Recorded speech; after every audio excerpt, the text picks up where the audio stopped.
Right breaking చేస్తున్నాం. నెల్లూరు జిల్లా ఉదయగిరిలో అన్నదాతలకు urea కష్టాలు వీడడం లేదు. యూరియా బస్తాల కోసం ఉదయం 6 గంటల నుంచి సొసైటీల వద్ద పడిగాపులు కాస్తున్నారు. ప్రస్తుతం నాట్ల దశ పూర్తయినా కలుపులు తీస్తున్న అన్నదాతలకు యూరియా అందడం లేదు. పంట వివరాలు సేకరించకుండా ఇష్టానుసారంగా రాజకీయ పలుకుబడితో యూరియా సరఫరా చేస్తున్నారంటూ ఆరోపిస్తున్నారు. ప్రైవేటు డీలర్లకు సొసైటీ అధికారులే అక్రమంగా యూరియా అందిస్తున్నారంటూ ఆరోపిస్తున్నారు.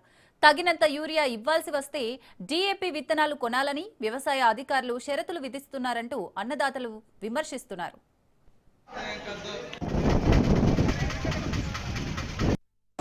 ఈరోజు రైతులకు సంబంధించినటువంటి యూరియా ఈ సొసైటీకి రావడం జరిగింది. ఈరోజు వచ్చి రైతులందరూ ఎరువును తీసుకొని వెళ్ళాలని పేపర్ ప్రకటన ఇవ్వడం కూడా జరిగింది. అయితే ఇక్కడ నిజమైనటువంటి రైతులకి వాళ్ళు పంట ఎంత సాగు చేసిండ్రు దాన్ని బట్టి యూరియా ఇవ్వకుండా రాజకీయ పైరువీలతోటి వాళ్ళకి ఊరికి రాజకీయంగా ఊరు ఎక్కువ మొత్తం వాళ్ళు ఇష్టం వచ్చిన రీతిలో అధికారులు ఇక్కడ పంపిణీ చేయడం జరుగుతూ ఉన్నది.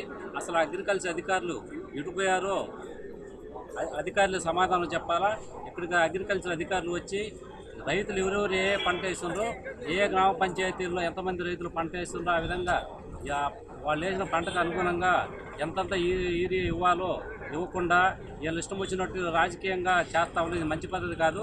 ఆ విధంగా కానీ చేస్తే నిజమైనటువంటి రైతులకి యూరియా కానీ అందకపోతే రైతులతోటి పెద్ద ఎత్తున అగ్రికల్చర్ ఆఫీస్ ముందు ధర్నా చేస్తామని ఇప్పటికైనా అధికారులు స్పందించి ఇక్కడికి వచ్చి ఏ రైతులు ఎంతంత పంట వేస్తున్నారో వాళ్లకు పద్ధతి ప్రకారం యూరియా అందజేయాలని ఈ సంఘంగా సిపిఎం పార్టీ ఏపీ రైతు సంఘం తరఫున మేము విజ్ఞప్తి చేస్తా ఉన్నాం. పూర్వమాలు వచ్చినాయి పప్పులేటు పల్లె 6 గంటల నుంచి వచ్చాము. యూరియా మాకు అందరూ ఎవరెవరు 2-3 ఎత్తుకొని పోతున్నారు. ఈయన పంచడం సార్